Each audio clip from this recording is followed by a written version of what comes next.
শিবের স্ত্রীকে, তার সন্তানের নাম, পরিচয়, মহাদেবের শক্তি, মাহাত্ম্য ইত্যাদির কাহিনী অনেকেই জানেন, কিন্তু দেবতাদের দেবতা মহাদেবের জন্ম কোথায়, কিভাবে হয়েছিল, সেই রহস্যময় কাহিনী অনেকেই জানেন না। দেবাদিদেব মহাদেব হলেন ত্রিলোকনাথ পরমেশ্বর। মহাদেবের ওপর আর কেউ শ্রেষ্ঠ নয়। হিন্দু পুরাণে মহাদেবের নানা কাহিনী ও কীর্তির কথা উল্লেখ রয়েছে।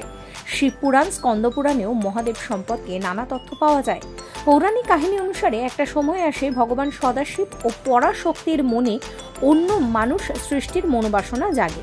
এই ইচ্ছে পূরণের জন্য তারা উভয়ই তাদের ডান দিক থেকে ব্রহ্মাদেব এবং বাম দিক থেকে বিষ্ণুদেবকে সৃষ্টি করেছিলেন। ব্রহ্মাদেব ও পরাশক্তির সৃষ্টি করার পর ভগবান বিষ্ণুর পদ্মনাভিতে স্থাপন করেছিলেন তারা। এইভাবেই ভগবান বিষ্ণুর নাভি থেকে, পদ্ম থেকে ব্রহ্মাদের উৎপত্তি। সৃষ্টি করার পর ব্রহ্মাকে মহাবিশ্ব সৃষ্টির দায়িত্ব দেওয়া হয়। অন্যদিকে বিষ্ণুদেব মহাবিশ্বের রক্ষণাবেক্ষণের দায়িত্ব পান। একদিন ব্রহ্মা ও বিষ্ণুর মধ্যে তর্ক বিতর্ক শুরু হয় যে তাদের মধ্যে শ্রেষ্ঠকে। এই বিতর্কের সময় এক ঐশ্বরিক আলো আবির্ভূত হয়েছিল, যেখানে একটি বিশাল শিবলিঙ্গ ছিল। সেই শিবলিঙ্গের উৎপত্তির সঙ্গে সঙ্গে একটি ভবিষ্যৎবাণী ছিল। সেই বাণীতে বলা হয়েছিল, তোমরা উভয়ই আমার দ্বারা সৃষ্টি। ব্রহ্মা ও বিষ্ণুর থেকেও শ্রেষ্ঠ একজন হিসেবে মহাদেবের জন্ম হয়েছিল।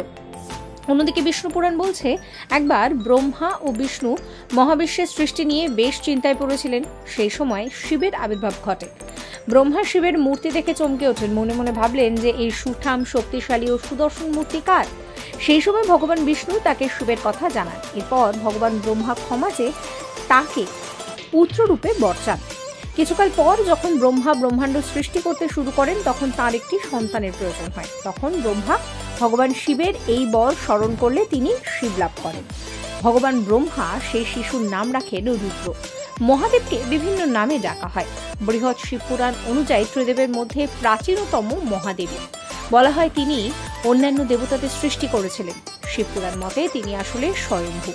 শিবকে কেউ সৃষ্টি করেনি, তিনি নিজে নিজেই উদ্ভূত হয়েছিলেন। সব ধ্বংস হয়ে গেলেও তিনি থেকে যাবেন।